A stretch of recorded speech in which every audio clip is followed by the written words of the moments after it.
the rookie, the pawn, the faker level, always just a little bit underneath them, but that's not to say he's a slouch in any regards. He was always a great team player, really well known for things like Lysandra, his Aurelion Sol, and then even going way back to like Season 4 days, he had a lot of great poke champions like Xerath and Azir and things like that. Well, that's one of the things that Phoenix did not necessarily bring to Gold Coin United, was more of the kind of team play element. He was definitely someone who played for lane phase and then transitioned his advantage. Fly's a little bit of a different style. So as we get into champion select for our first game of the Challenger Series here, we can already see that some of that team utility has been banned away. The Taliyah in the mid lane, as well as in the top lane, Solo's not going to get a chance to play Shen.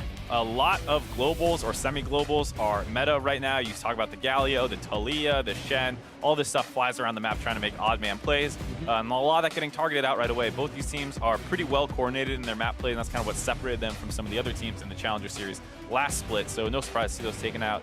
eUnited banning away the Thresh, another champion that has risen in popularity recently, and no surprise, GCU forced onto that Zac ban. Well, of course, you also don't want Thresh, who's very popular in the meta right now, going into the hands of Madlife coming out from GCU. Yeah, someone who's kind of made his name on champions with hooks and predictions and all the crazy mechanical outplays you can make with them. Yeah, well, it does leave open the jungle pick of Elise first off here for eUnited, something Dandy's extremely comfortable on, something that you were telling me before is kind of just risen as like that first pick or a ban priority. Yeah, I think you saw a lot of jungle nerfs come in over the last season. You saw, you know, Rengar and Kha'Zix kind of being OP at the start of the last split, getting knocked down slowly over time. There was the jungle tank, or the tank rework, excuse me, and a couple of junglers in there, but Zac was the one that really came out far ahead of that. He's often, you know, just permaban status on red side, which means the next strongest champion left up after all those AD assassins got hit is now Elise. No, well, on the opposite side, Gold Coin United are going to be snatching up the Lee Sin for themselves, which you do oftentimes see potentially being picked up as the counter to the Elise. And one of the things that Gold Coin United was definitely always very synergistic with was the synergy between Santorin and Madlife. Once they got out of lane phase,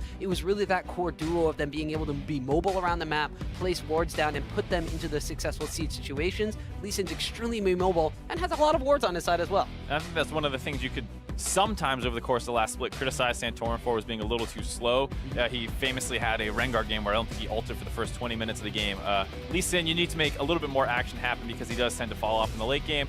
So hopefully we get to see that a little bit more aggression out of him. That said, in the promo tourney when he was up against Lyra, arguably the best jungler in NA, he was able to match up decently well. Still getting outperformed, but not to the point where you thought it was this horrible mismatch between the two teams. He had some very good Graves performances. We'll see if he's able to replicate that here on his Lee Sin. But the Ashe and the Varus have been snatched up. Two of the very popular bot laners being taken, as well as the Karma being one of the few supports that actually, you know, none of the supports besides the Thresh were banned away. So that's going to be kind of still rising to the top of the table. And it looks like GCU are going to wind up picking the Zyra to go against it. No Lulu priority in this one. Lulu, after the nerfs, kind of got taken down a little bit on the priority list, combined with the Doran shield coming in.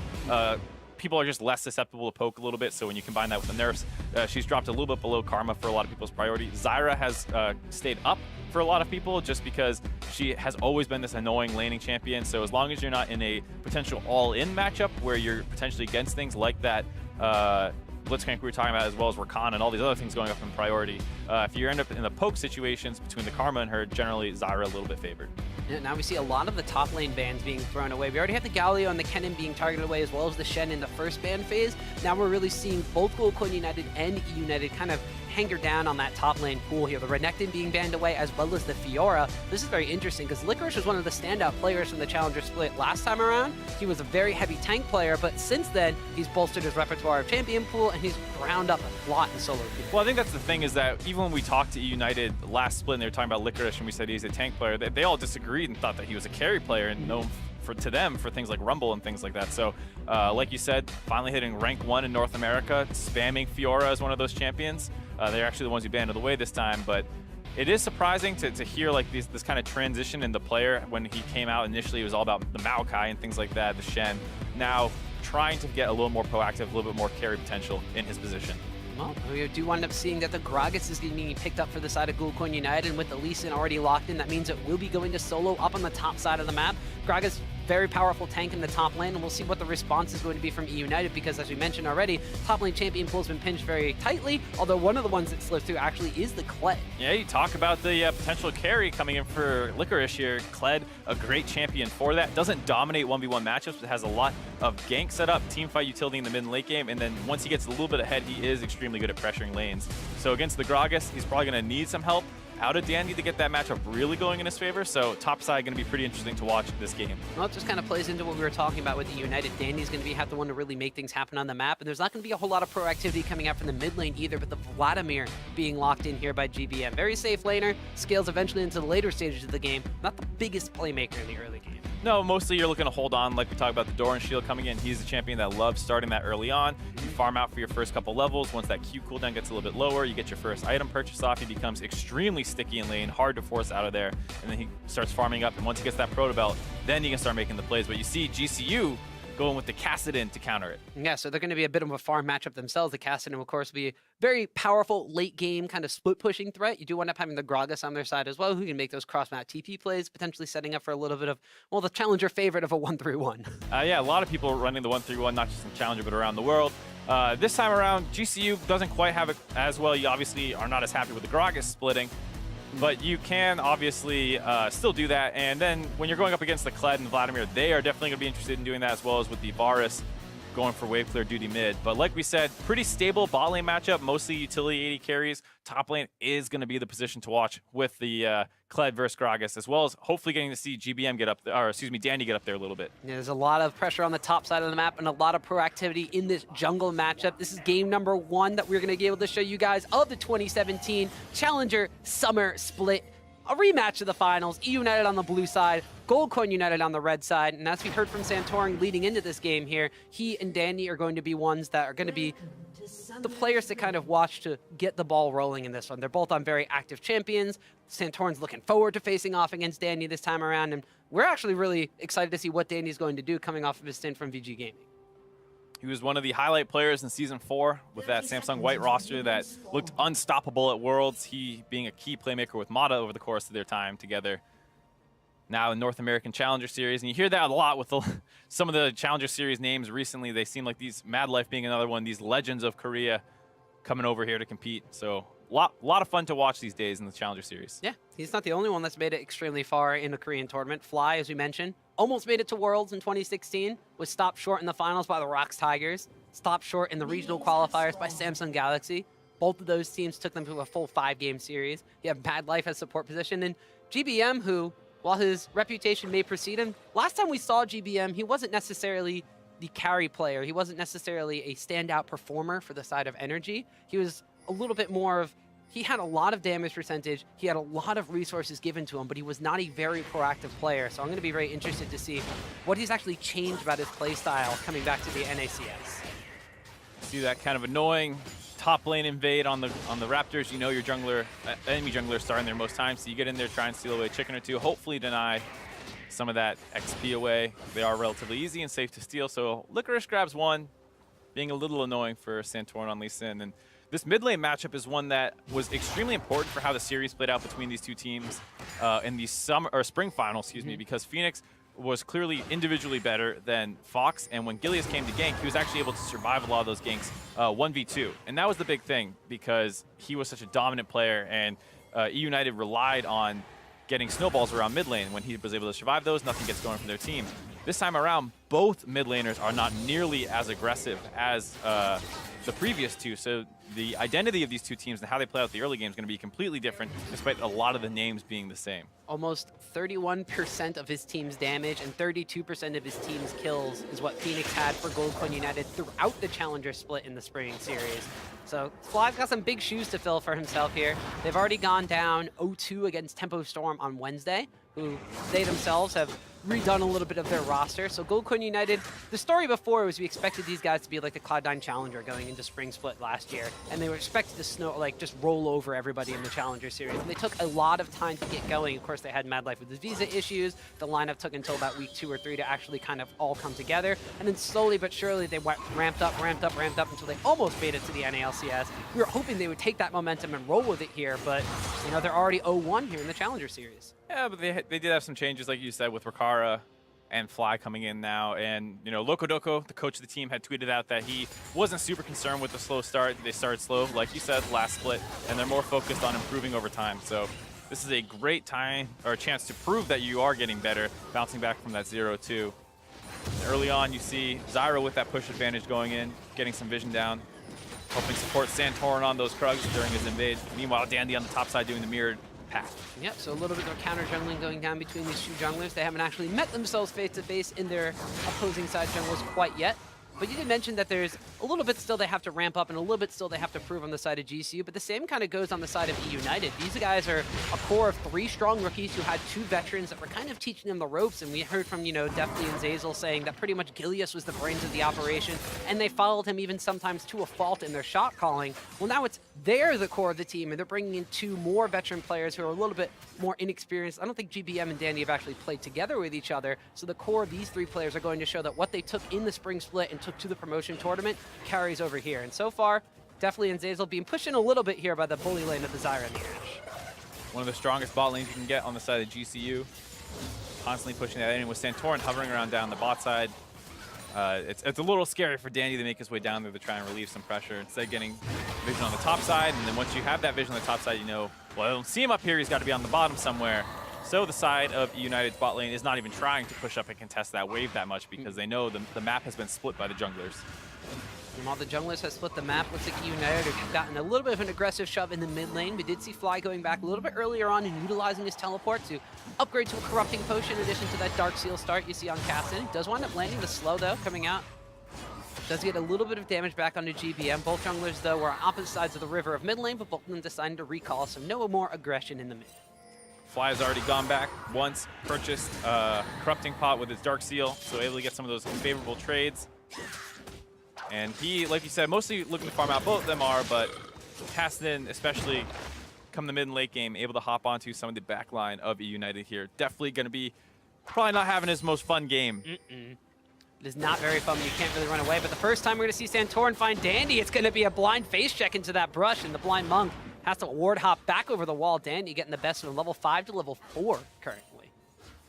Not really up any combat spell items either. Santorin does have that longsword. Dandy going for the Moby Boots early on, wants to get involved somewhere on the map, try and snowball one of these leads. And a couple of these lanes are relatively volatile. We already touched on the top side a little bit with Kled being a great gank assist champion who, if he gets ahead, becomes a menace in the split push later on. Vladimir can go much the same way, where if Kassadin can't constantly chunk him out, which can be generally hard to do versus Vladimir, it starts getting very, very difficult as United moves into that 1-3-1 lane setup if they don't have pressure on either side lane. Ooh, we see Solo here pretty much out of mana, about half HP as Licorice getting aggressive. Has hit level 6 to the charge into the channel. This Dandy comes in from the side. Cocoon will land. Licorice will dismount, but First Blood goes over to United. Perfectly timed gank there by Dandy right as Solo wants to recall, getting low on mana, hasn't shopped yet. He makes his way up there. Licorice already starts off with a great trade and then hit 6, able to use that to chase down the Gragas who wanted to back off the play, unable to do so. And a good conversion by Dandy. We talk about how this was probably the most important lane to snowball, taking a look at this. They had basically had control of this top side the entire time. He chunked out Lee Sin in the bot side jungle, so he knows it's probably safe to go pathing up here.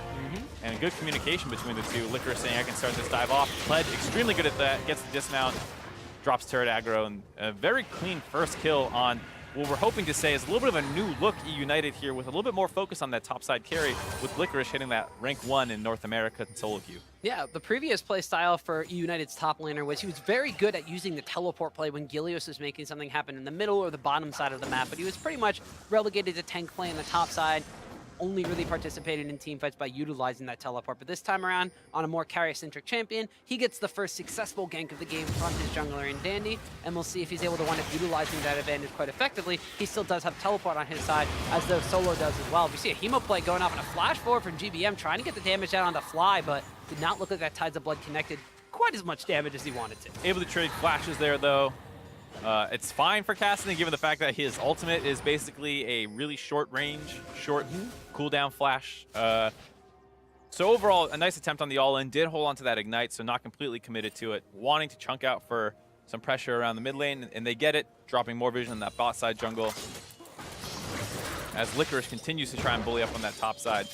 It seems like a United game plan is make sure bot lane's self-sufficient, just farming out with that Karma and Varus, which, as you can see, even CS down the bot lane, and then allow Licorice room to work on this top side. Well, bottom lane from eUnited was one of the lanes that we said coming into the Challenger Split playoffs and coming into the promotion tournament, they were extremely self-sufficient. They were A-okay to go 2v2 against pretty much any lane in Challenger, but as soon as they went up against some of the LCS caliber bottom lanes, they struggled and had difficulties kind of surviving that 2v2 matchup. A lot of it was during the pick and ban phase, definitely was put on some B or C tier AD carry pickups like the Sivir back then when it wasn't even necessarily being played at all.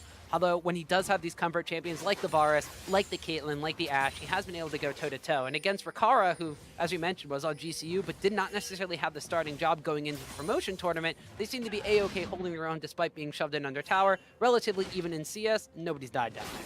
Definitely was a bit of a curious case during his time in the spring split because they were one of the first bot lanes to really start abusing Caitlyn's Lulu. They were taking bot lane turrets at 6-7 minutes against opponents in the NACS. And then, like you said, they start having to change up their pools a little bit. They go up against some tougher competition, and suddenly he looks completely outclassed. So in some areas, it seemed like he was shining in one of the new carry threats, potentially an AD carry in North America. And another time, it's looking like he wasn't quite up to par. And some of that does come down to experience, like you said, his rookie split. And hopefully continuing to improve as his time in the competitive scene goes on. Well, believe it or not, it's been almost a year since the scouting grounds found Deathly. And this time around, he's on his second Challenger split, so we'll see what he's learned in his time so far on eUnited, and if he can apply it to this split of the Challenger series. But Goldcorn United, eUnited, both of these teams, eUnited got the best of them in the regular split. Goldcorn United eventually wound up taking them down in the finals of the Challenger series. And a lot of the times it was based off that mid lane matchup, but Phoenix no longer on the side of Goldcorn United. A lot has kind of fallen onto the shoulders of Fly, but considering the fact that both these mid laners want to scale, the junglers are really the ones that are being kept in check with this ward control coming out from the side of not only just Mad Light, but also Zeyzal and this Karma continuously roaming up. You can already see that while this Caston's trying to roam down in the bottom lane, the Ashe Arrow actually does connect down onto Zeyzal, but Rikara taking a tower shot here. The play was already scattered out because of all this ward coverage, and Santorin and Fly cannot collapse. Dandy's also just already waiting for this. And that's one of the criticisms that came the side of GCU was that they struggled in the early game to really find advantages a lot of the time. And they rely on Santorin to make things happen, and if he's not making it happen, it was on Phoenix to just get 1v1 advantages in the mid lane. If both those fell flat, the team struggled to get going. And this time around, somewhat the same case. Obviously, Gold's still extremely close, but neither team making too many aggressive plays. And as the game stalls out, it's really going to be about who can find the right openings here. Both utility bot laners, like we were saying, and two mobile, pretty elusive mid laners. So you can expect both, like we said, AD carries to not have a great time as this game goes later and later. Well, we see Fly getting a little bit more aggressive now that he's got a blue buff on Caston and continuing to riff walk forward and apply the damage down on the GBM. But Vladimir, as you mentioned, able to do transfusion, sustain himself up A-okay. Dandy waiting in the wings, though. If Fly winds up riff walking back in here, this could be a potential go button for Dandy. There are pings on the side of GCU. They smell that something's up, but Fly's going to wind up going in again. Dandy's already walked away, though, so GBM left all on himself. Fly was watching, he saw Dandy path over top of that ward, kind of right next to Raptor Pit.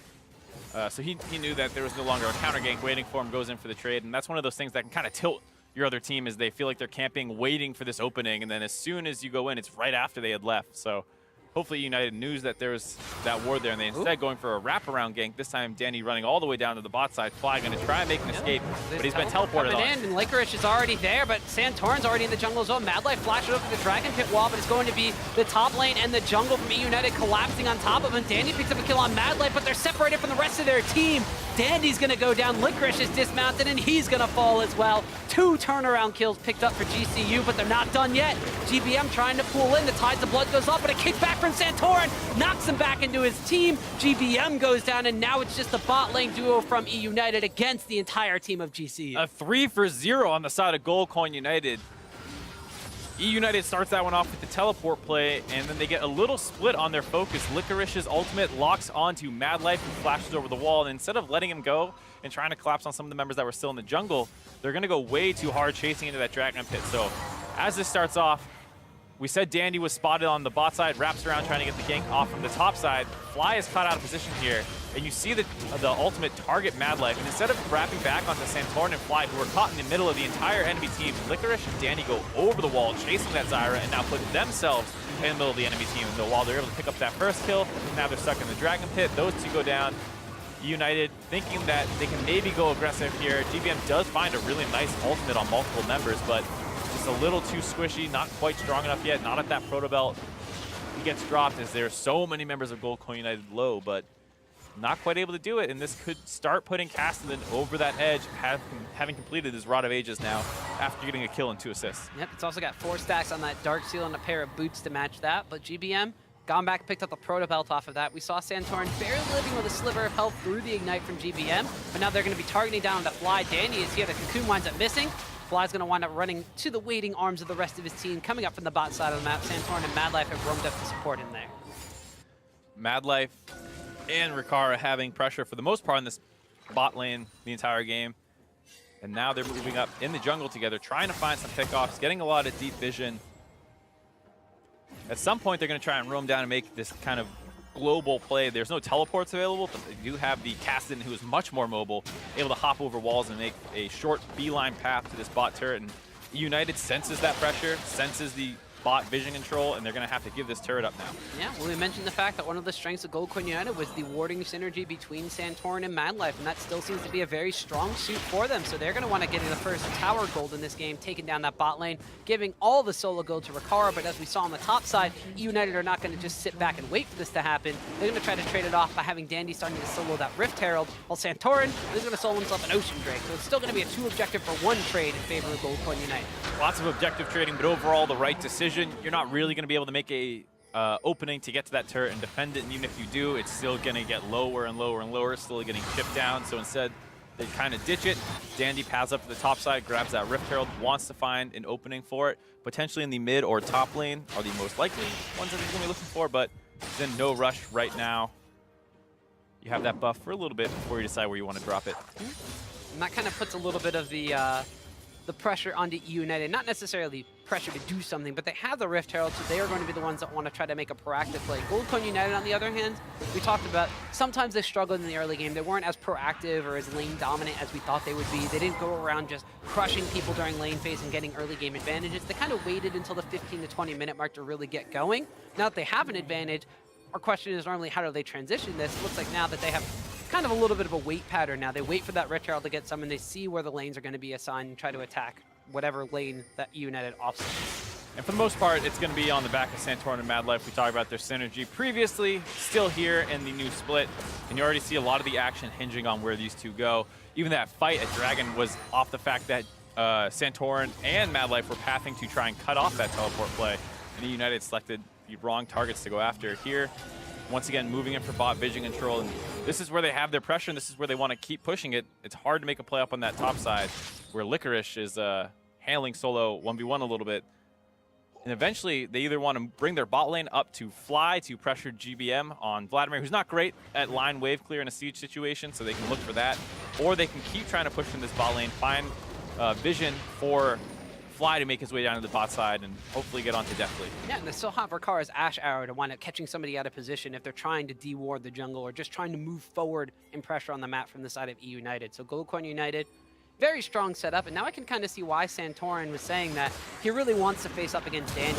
Oh, but a flash forward from GBM on the Madlight, the Hemoblade, and the Igniter there, and that's just going to be a solo kill for GBM. That's what we're saying about Vladimir, is you think he's this passive laning farm champion for a little bit, but as soon as he gets that proto belt, the openings start coming out of nowhere there. Madlife walks slightly too far forward. He gets blown up by his ex-opponent in the LCK, GBM. Whew. Well, you can ward up the bottom lane jungle all you want, but I guess Madlife did not see that one coming. GBM picking up a much-needed kill for the side of eUnited to get some more traction in this mid lane, specifically in the counter matchup against this Cassidy.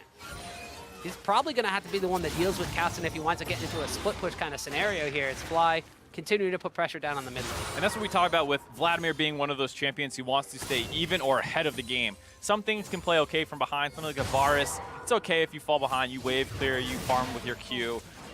Vladimir, one of those champions who needs to dive backline and be able to blow people like Madlife up. And if this game kept going in GCU's favor after grabbing that first Huracle, you start potentially falling out of the game, but that great solo kill is going to keep him relevant now as he's able to complete a couple more items, getting that Spectre's cowl down.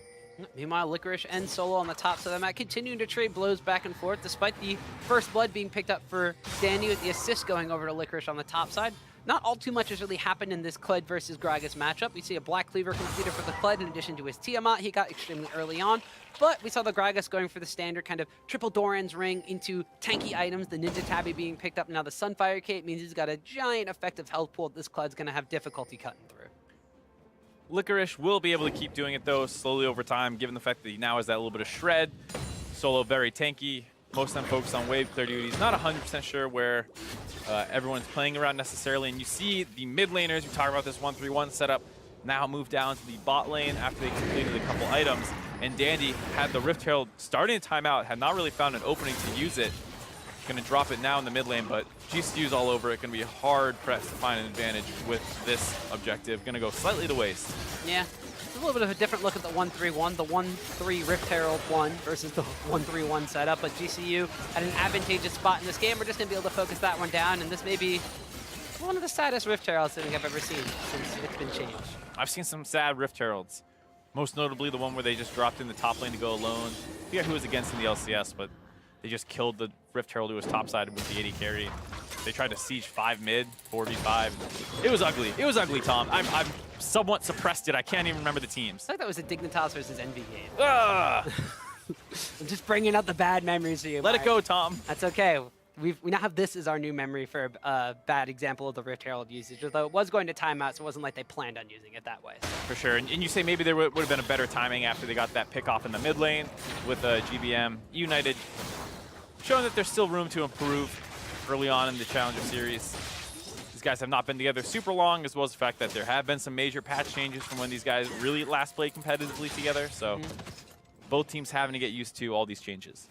Well, so far, things that have not changed for both of these teams is a little bit of a stagnation in the early to mid game. Now they're at about 20 minutes in, and Infernal Drake is going to be the next big objective that really spawns on the map. Of course, Baron is still alive, a little bit too early to take that one, but the Infernal Drake will really be the focus here. Goldcoin United has been hankering down on all of this vision control in the bottom side jungle from eUnited, so they will be the ones that are able to set up vision control around the Dragon Pit first, and now the core unit of Mad Life and Santorin continue to invade deep into the opposing jungle, clear out this vision, and try to just create an opportunity for themselves to take this objective based off of pure vision control, or maybe even a pick in this mid lane. And that's the thing.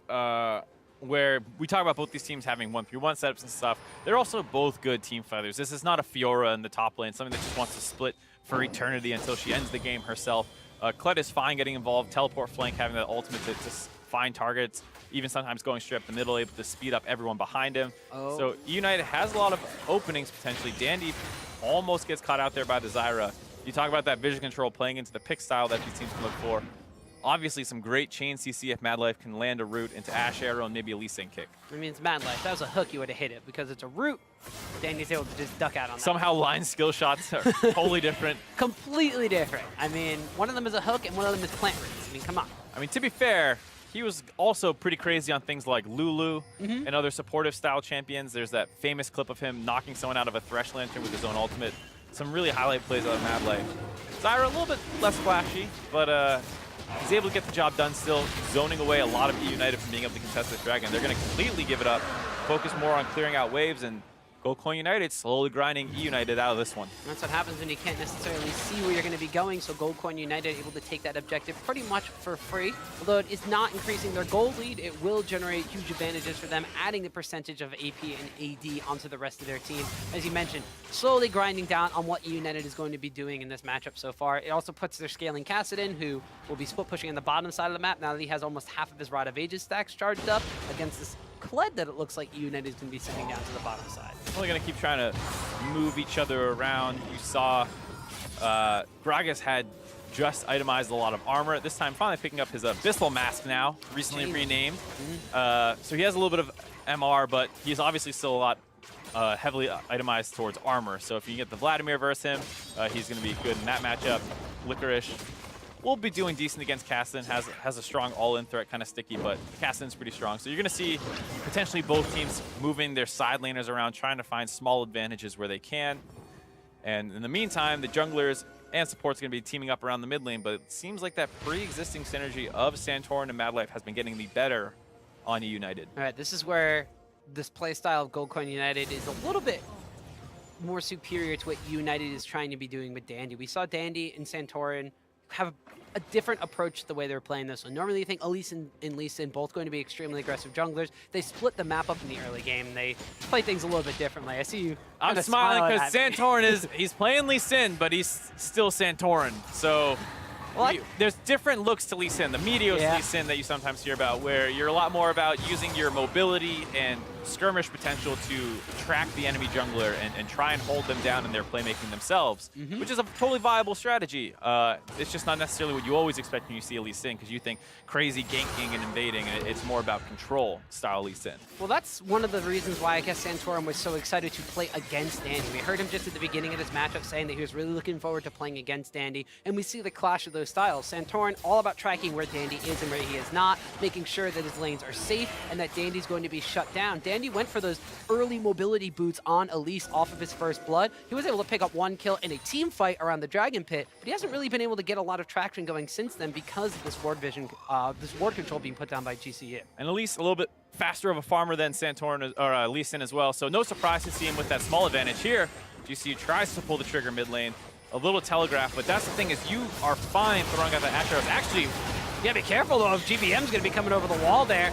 Flash in the Proto Bell after. It looks like the teleport wound up being canceled there by Fly. A charge coming in from Licorice's Kled. It looks like now that eUnited, after they've disengaged from that fight and re-engaged a little bit, they want to be trying to fight themselves now. Solo kind of caught off on the opposite side from the rest of his team. eUnited are trying to get to their tanky Gragas. He flashes away, uses the explosive cast to keep himself alive, but now GBM's been caught out on the opposite side. Looks like he's going to get ignited up by Mad Life, but he will be A-okay for now. Licorice, though, is going to get blown up. He did get dismounted, but he will rebound as Santorin comes in.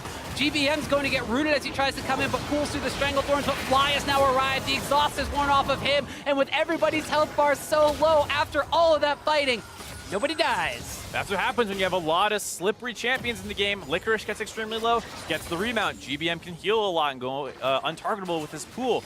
And similarly, Fly has a lot of mobility, jumps in there. It seems like he's overextended, but he didn't have to use his flash to get in there. He uses that to get out. And at the end of the day, everyone walks away. No deaths. GCU able to hold on to this mid lane turret. And a very crazy, scrappy skirmish in the mid lane. Yeah, and that was all started off the back of eUnited finally trying to pull the trigger. They had the Ash arrow that they fire. They try to catch somebody out in the mid lane, and then things kind of get turned around. And now we'll have to see. That fight had lasted so long that now the Ash arrow is going to be coming back off of cooldown, so we could just see GCU recall, move back to the mid lane, and try to rinse and repeat on that catch that they started off here. And it was a good look. You're fine trading summoners if you're getting the ultimate or the flash for the Ash arrow. I like GBM's flank on the side, getting over the wall, pressuring, definitely almost killing him, and that buys them time to try and pressure around this mid turret. But they find Solo off on the side, and they tunnel on trying to finish him off. They have some good chain CC, but once Solo flashes away, is able to get Licorice off of them. GBM was caught out a little bit in the mid lane. He starts getting chunked out, and now there's multiple fights happening on different fronts for the side of eUnited. Licorice starts getting low. Barely able to get this remount just in time as Santorin is mid-air, jumps back onto Skarl, gets that health pool back, able to keep him alive.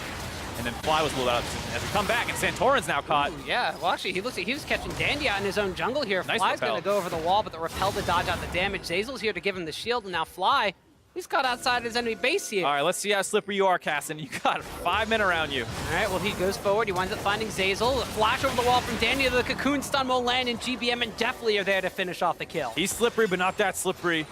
eUnited able to find Fly, who extended a little bit too far. The kick by Santorin dropped Dandy low. If he was able to follow up and get another combo off, he definitely would have got the kill, but Dandy repels the Rift Walk damage, which isn't super high anyways, and then while he's in the air, it buys time for the rest of eUnited to cut off GCU.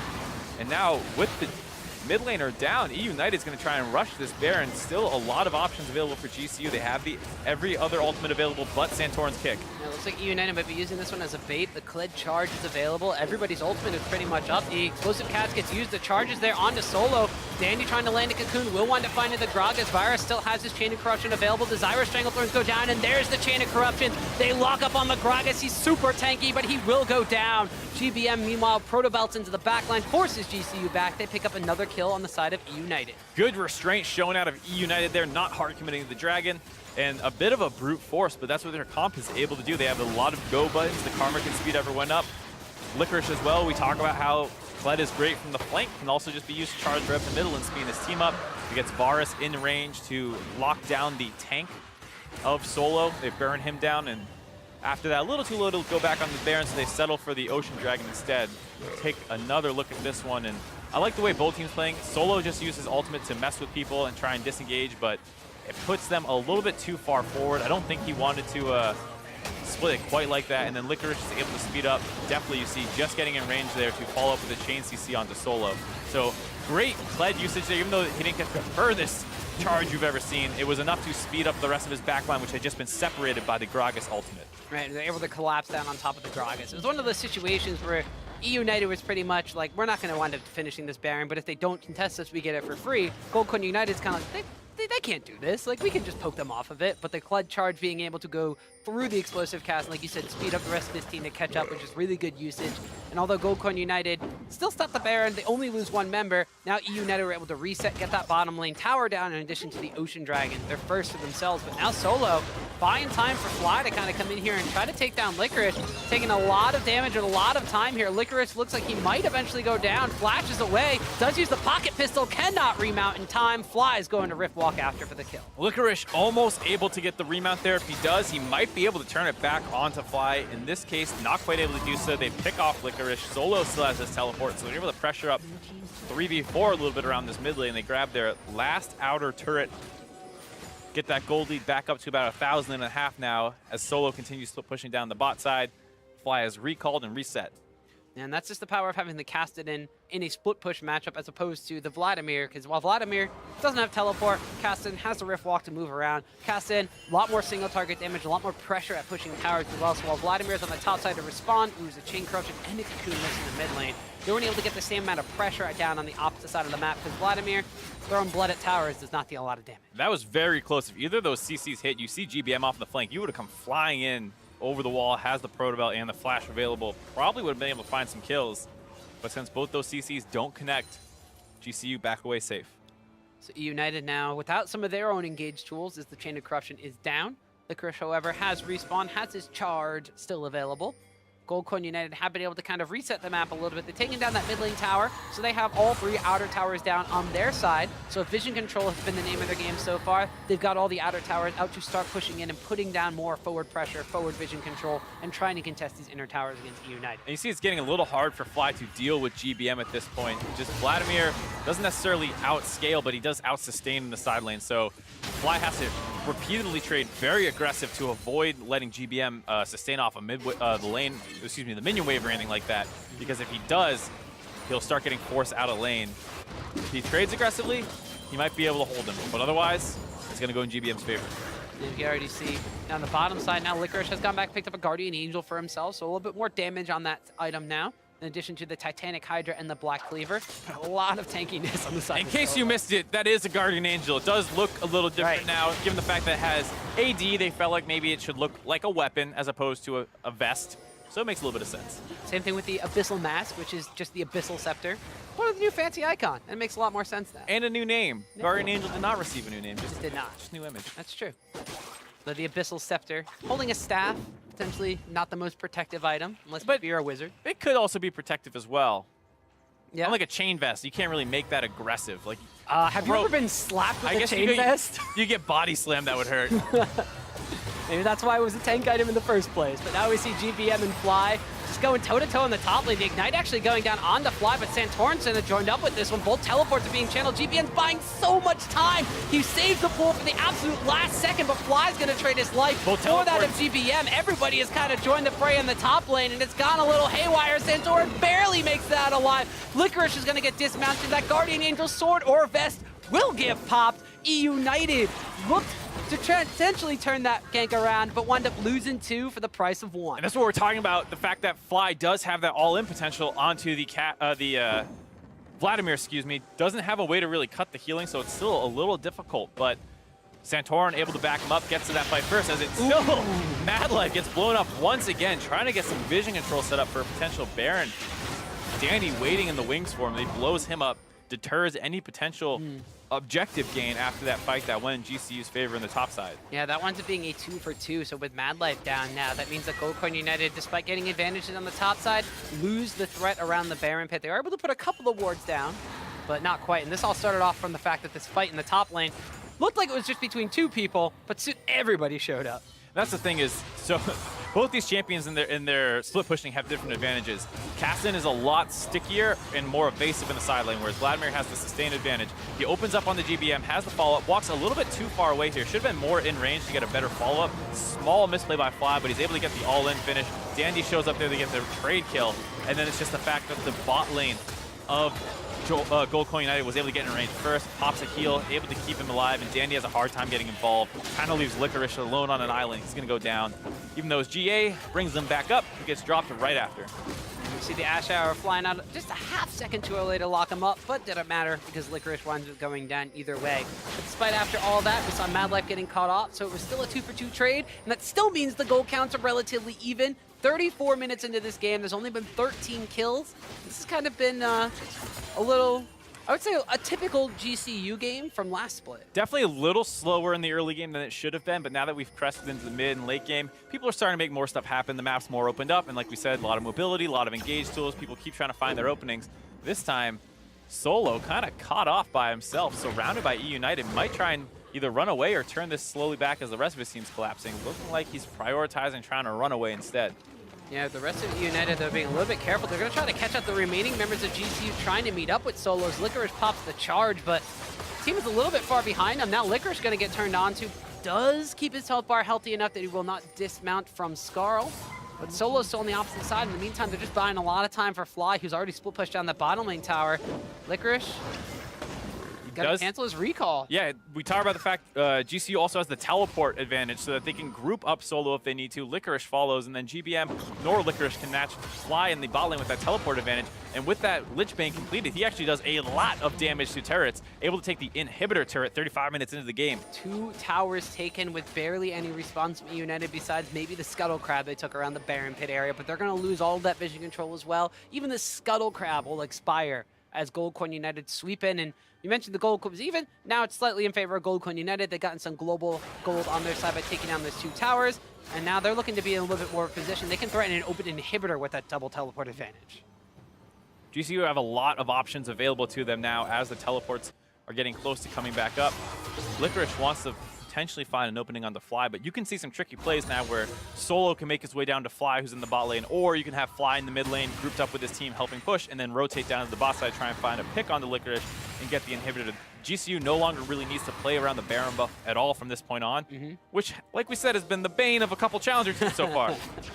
We definitely saw in all of those highlights coming into the show that the Baron Pit was kind of the make or break deal for a lot of the teams yesterday during the games, although this time around it still seems to be a bit of a hotbed of action, as we've seen both eUnited and Gold Coin United picking up kills on their respective opponents in that area. The top lane, though, has also kind of been a little bit of an interesting spot. They continue from the side of eUnited to try to chip away at that top lane outer tower. GBM's pretty much been doing it by himself ever since the lane phase. He got sick of it. He's like, Danny, come help me. Yeah, Danny's come on over, and they finally take down the second tower of the game, but there's still 5 on the side of Gold Coin United they have to answer for. Which is surprising given the fact that they are only about 1.5 thousand gold behind. They have a lot to make up in these objectives. They can catch with the turrets if they start finding a way to open these up, but they've kind of been on the back foot for a little while, ever since that one missed team fight around the Dragon Pit so long ago. GCU, for the most part, has had the inside track on whatever objective they're looking for. Yeah, they've also been able to get themselves a couple extra Drakes, and the Cloud Drake has spawned on the map. As soon as we take that one down, there will be an Elder Dragon that's available on the map. And we'll see if it's going to be Gold Coin United trying to clear that objective and get one of those bigger prizes on the map in the form of the Elder Dragon. United, though, they're content to kind of just match where GCU is going to be going on the split push. And the GCU at this point in time are just content to move that, like you mentioned, move that Caston around the map. They don't have to pressure around Baron. They can send Caston to an opposite side of the Gragas. They can roam around and pick people out of position. One of the things that they don't have as established as they did, say, about the 20-minute mark, though, was the vision control in eUnited's jungle. eUnited, since then, has been doing a good job of clearing the vision out.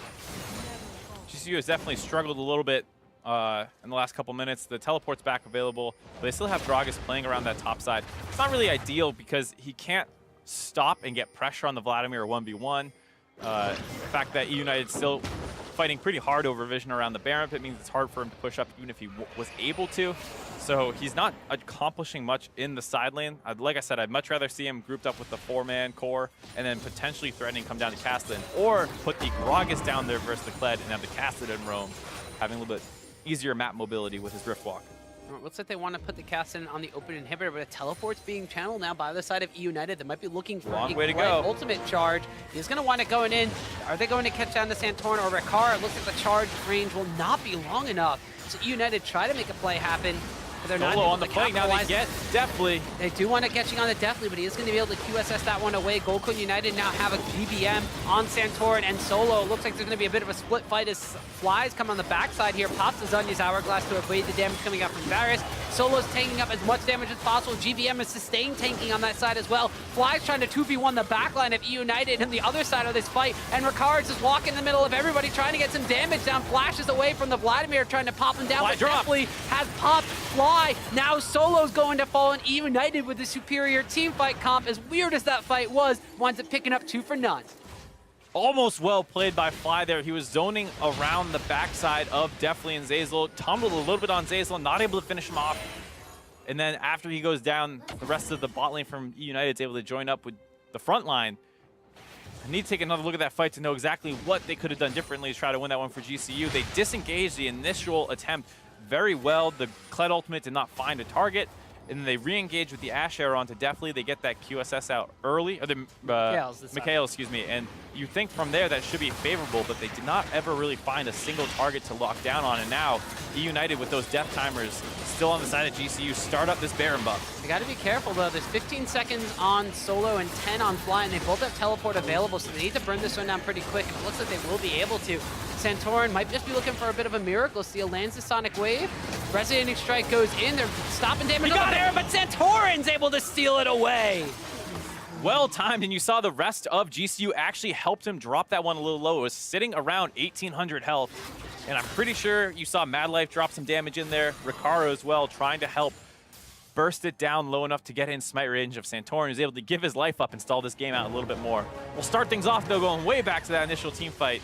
That engage, flubbing on the side of eUnited, and it looks like this is a good spot where Solo has all these guys backed away, and once this arrow lands on the Deathly, a little too slow getting that Gragas ultimate over the top. Deathly gets QSS and gets on the other side of it, gets knocked back, and now Fly zoning around the back line, but they have no damage onto the Vladimir, who's very happy dealing with a tanky jungler and top laner. Ricaro tries to get involved, but it's too risky to walk around that path, and he just is unable to really get involved anywhere in the fight. Here, Fly could potentially try and stop messing around with this backline and hop back into the wall near the Raptor pit. Doesn't go for that. Gets a little too greedy, switching targets onto Zeyzal. He gets dropped, and this whole time on the other side, you saw it was GBM tanking the two members of GCU before they start looking at this Baron buff. Speed up a little bit now.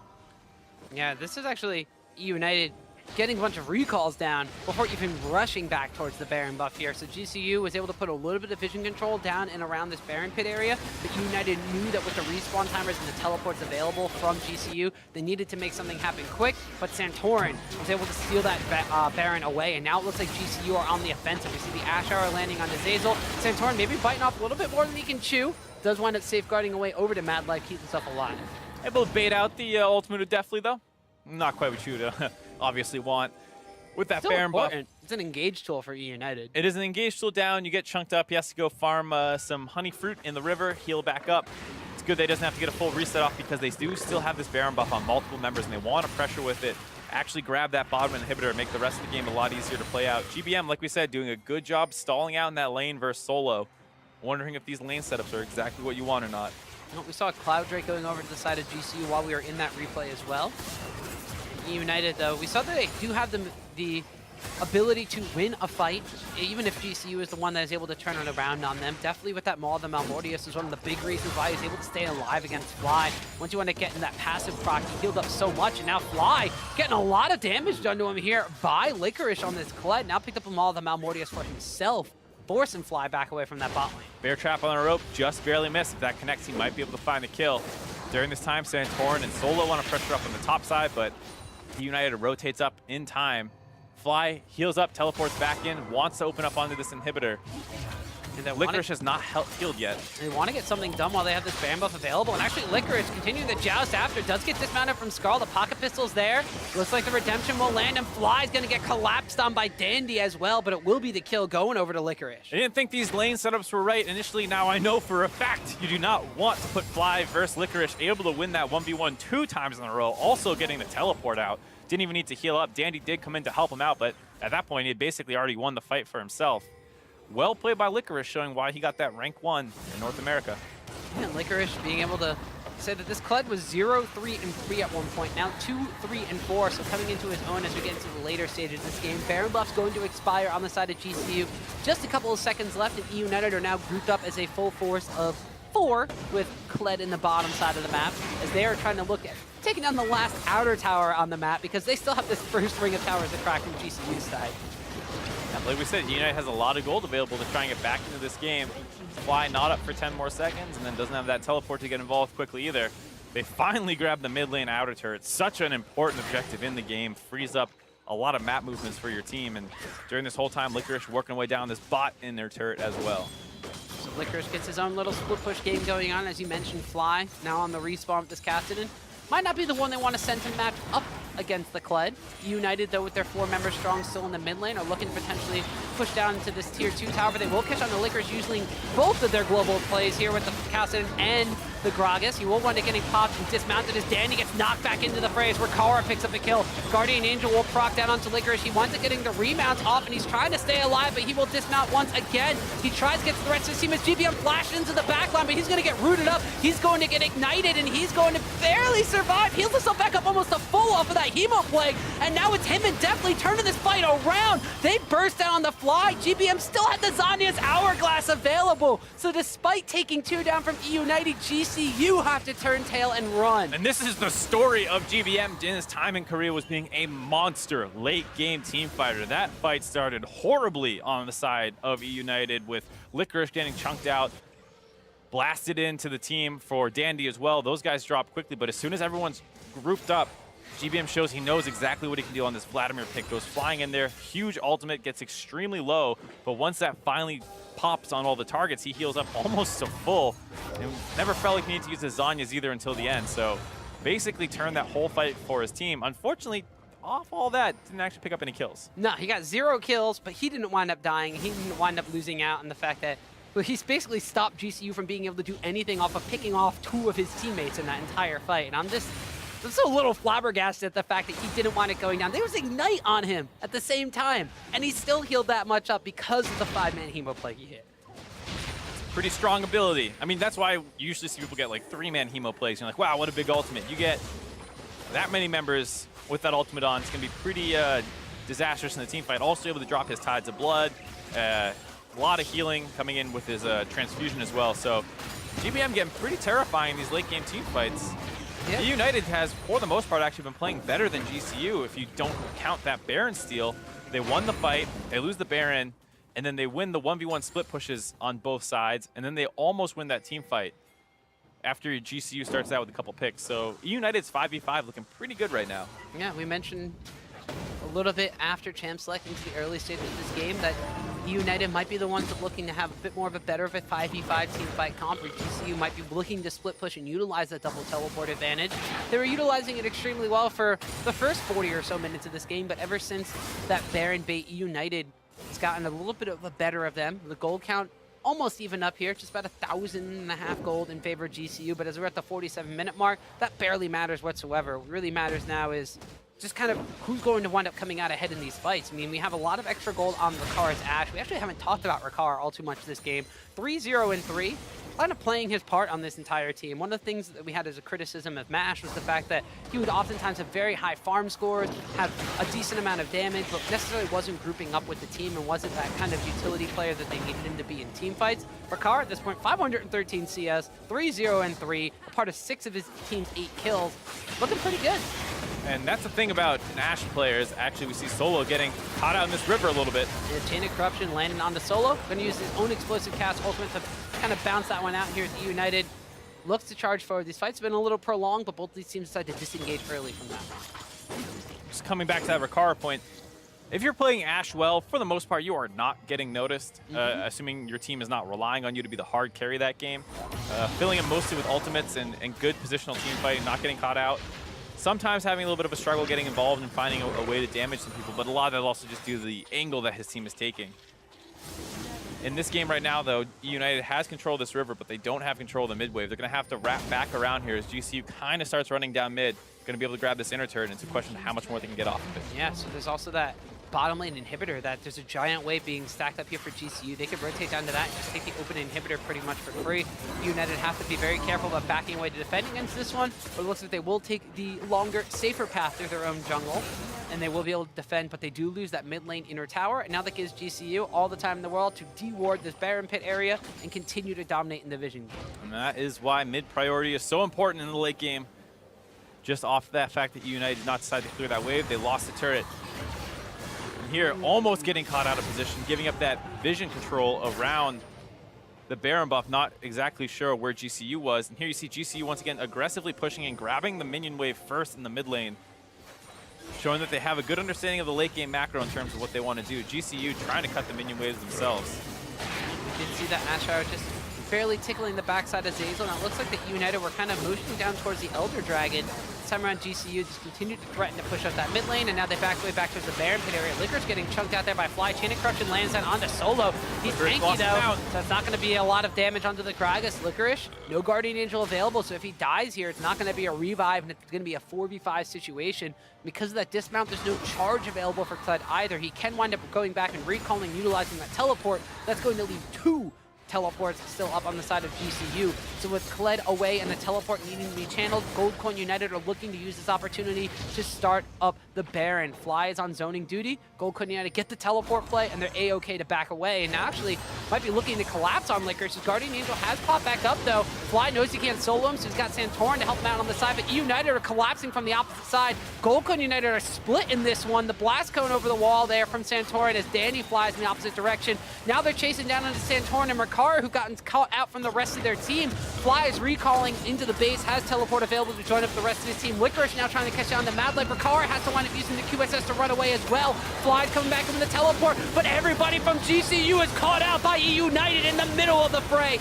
Vladimir picks up the first kill onto Ricard, so the AD carry is down. They've rooted up onto Solo, a double kill picked up by GBM. Santorin has to run, Fly has to get away, and eUnited somehow come out ahead of that fight. GBM with another monster team fight.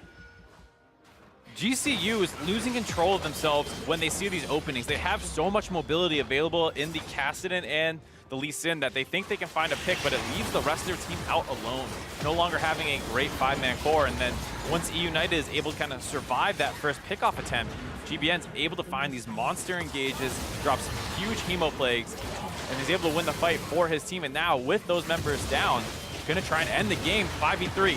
30-second death timer still on Solo, 20 on to Ricard, and it looks like that GCU, without a lot of wave clear on their side, cannot do anything as eUnited relentlessly assault their Nexus towers, and after 51.5 grueling minutes, Goldcoin United will fall. eUnited will resurge and claim victory in Game 1.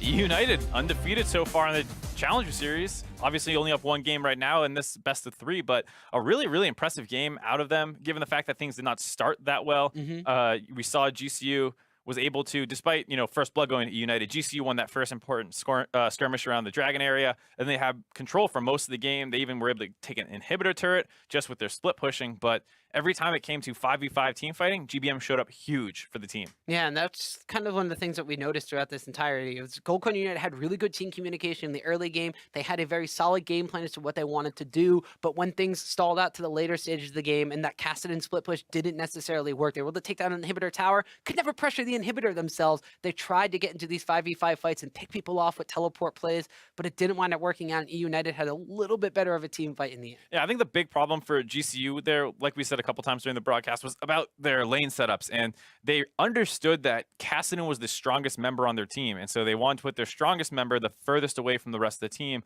to pull more pressure down to him. The problem was that they were still matching it with the Kled, who was fine going up against the Kassadin. If you put the Gragas down there and then roam the Kassadin, and then you have double TP to get back to your 3-man core, there were a couple ideas that they could have gone for, but they just felt fine defaulting to the Gragas top and the Kassadin bottom, which didn't net them any advantages after they abused the teleport advantage that one time. Yeah, and they tried moving the Gragas and the Kassadin down as a team, but at that point in time had been kind of scattered out by what eUnited was going to do to counteract that, and they stayed in a closer lane to where their Kled was going to be so they could collapse into some of these fights. And while while the lane assignments were a bit haphazard from Gold Coin United, the team fights from both sides weren't necessarily as organized as well. Even the last fight that kind of ended that game was a disjointed, crazy fight that lasted pretty much forever, and it wound up coming out ahead for eUnited, despite Gold Coin United kind of being the ones that looked to start it and then got caught out, and then chaos. Yeah, and that's the thing is we said that they tried to pick the Kled using the Lee Sin and the Kassadin. The rest of the backline for GCU could not get involved. They get grouped up trying to run away,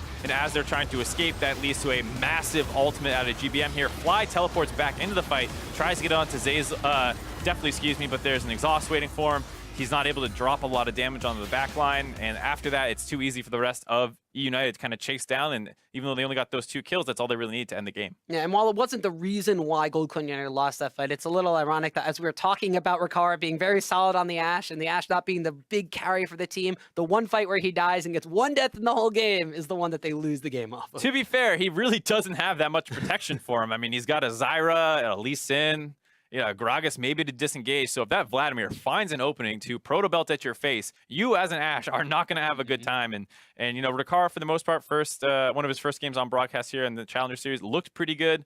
You know, this split, but the rest of the team not actually able to find the openings they needed to win. No, well, we're going to be headed for a break, but when we come back, we'll see if eUnited can close out the series in first place or if GCU will strike back.